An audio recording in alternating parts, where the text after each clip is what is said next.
Welcome back to another edition of Trogly's Guitars. Today, the coolest custom you can buy. This has forever been my favorite finish for a custom, and it's one of the coolest finishes that started in the Norlin era. The first official year of this one, I believe, was 78. There are a few 77s around, but the more desirable ones seem to be either the late 70s or the after 83, because of a guy in a band named Tool. That's also when they switched to a mahogany neck. But, so, if you don't know what I'm talking about, we are talking about the Silverburst Les Paul Custom. These things are gorgeous, and when they age into this cool green hue. This is caused by the lacquer turning yellow, and then over silver turns to green. So it's a very interesting look, and this one has aged just the right amount. Sometimes when they've aged too much, they're a little bit too green for my liking, but this one is just at that perfect point. Gibson actually just very recently reissued the aged Silverburst finish, so you can actually buy them from the Gibson factory aged this cool green color now for like something crazy. I think they're like $8,000 or something, but it does come in its original case. Well, era correct anyways. This is a Gen 3 chainsaw with blue interior, as you saw. It is not the original case to this guitar, but it is era correct. It came to me in a very poorly fitting case, though it was green and it's really cool, but I decided to give it its original case back. This guitar is just gorgeous. It is my favorite Les Paul custom, as I said before, and as a fun fact, my first Gibson ever was a 2011 and or 12, I can't remember, Gibson Silverburst Les Paul custom. And then I quickly learned that the 70s models are way better than current production, at least compared to the one I had. So let's take a look at this guy. You got this perfectly nicely aged headstock here.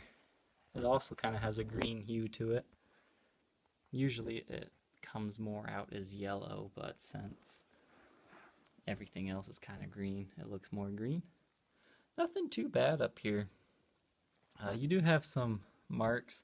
Even though I cleaned this guitar, I think I skipped the actual cleaning process and went to polishing the headstock, so you could probably get some of that dirtiness look off. Now, this does have all the famous 80s features, the flip-out winding tuners. These things are awesome. I call them Ninja Star tuners. So you just whip them out, and then it's kind of like a speed tuner, so you can just go with that. Very cool feature. Only lasted a couple years though. I mean, sometimes these can break off, so I get it why they discontinued them, but it's still a super cool feature. Alright, you do still have the original nut on there, as well as the original frets, which are in great shape. Very little wear. I'm guessing these have been dressed fairly recently. And then I cleaned and polished this thing. This guitar was absolutely filthy, guys. This guitar, when I would put my hand on the back of the neck, my hand would stick to it. That's just how bad this one was. The frets were all rusted over. I definitely gave this guitar the makeover it deserved. One thing to mention here on the 6th fret, you can kind of see there in the light, there is a light indentation. I mean, it's nothing you're ever going to be able to feel. And then there is a very tiny hairline crack here, kind of running from the 12th going up to there. I mean, there's a few of them. I mean, it's not going to cause you any problems. I've had lots of guitars with little cracks. I've actually had guitars with larger cracks. They're not going to spread as long as you take care of the guitar. So every time you change your strings, make sure you oil it with some lemon oil. Dunlop sells one, that's what I used. I actually double oiled this one, so it's good to go. That's never going to cause you any issues, so don't worry about it. I just want you to know that it is there. And now the gorgeous body. This thing was obviously played, so there is some player's wear. First one here is on the treble side of the body on the cutaway here. It's non-finish breaking for the most part, but there is a big ding in your guitar, as well as a smaller one right there. And you obviously have picking scratches everywhere on your pick guard there, as well as polishing scratches on the guitar itself. A little bit of dirtiness, but most of those are just light chips, like dings. Let's see if we can get a close-up there. There we go. So you have some indentations and dings. This is the only chip in the clear coat there.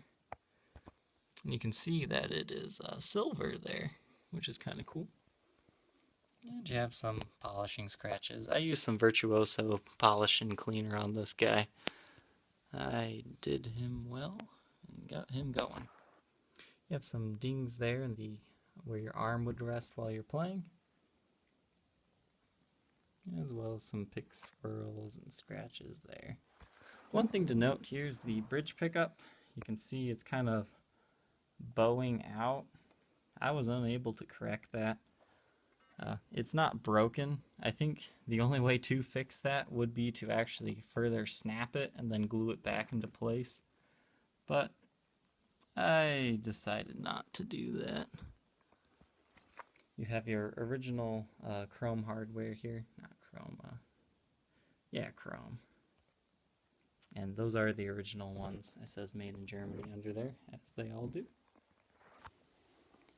And now on to the back of the guitar. This is a late 81, I believe 81, 82. The end of those years, they switched back to mahogany necks. I believe that's what the guy in Tool uses, is like a 82 or 83 with the mahogany neck. But there's a lot of people out there that swear the Silverburst finish changes the tone of the guitar. I'll let you guys be the judge of that. I just know these things are cool. So you have some finish wear here on the headstock, just on the tips there.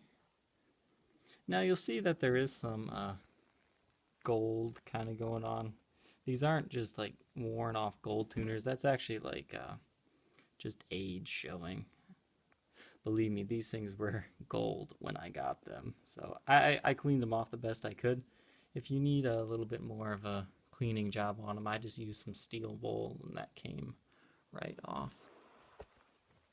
Now it doesn't have any cracks, breaks, or repairs, but it does have stand rash. That's when you put it on a non-nitro safe stand and it kind of eats into the finish. But what's nice about this is it's a black guitar, so you can get one of those black touch-up pins pretty easily. I think Gibson still sells those, at least they did, I think in the 90s or whatnot. And then you could touch that up if you wanted to, or you can just leave it as is, but at least you don't have to worry about hanging this guy up on any stand you got, because it already has the damage done. You do have a chip in the clear coat right there on the neck. If I remember correctly, that's about the 4th fret. Yep. Other than that, just a few lightning dings and scratches.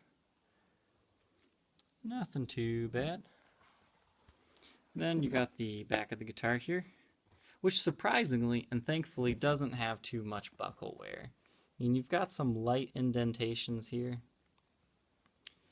just some light nicks and dings, but nothing that's, chewing the finish up. That's the problem with most of these player grade Silverbursts, is that they're just too badly beaten or greened. This one, it ticks all the correct boxes in my book, because you got age just enough, and it's just a great player. It weighs a little over 10.5 pounds, but if you're buying a guitar from this era, they are going to be heavy. So overall, if you're looking for a Silverburst, unless you're overly picky and want the finish to be 100% pristine, I'd say this is the one for you. As always, you can contact me on my Facebook page with your best offer, facebook.com/Troglys, Trogoys. That's also where I can answer any questions you may have. Thank you for watching, and we'll catch you next time.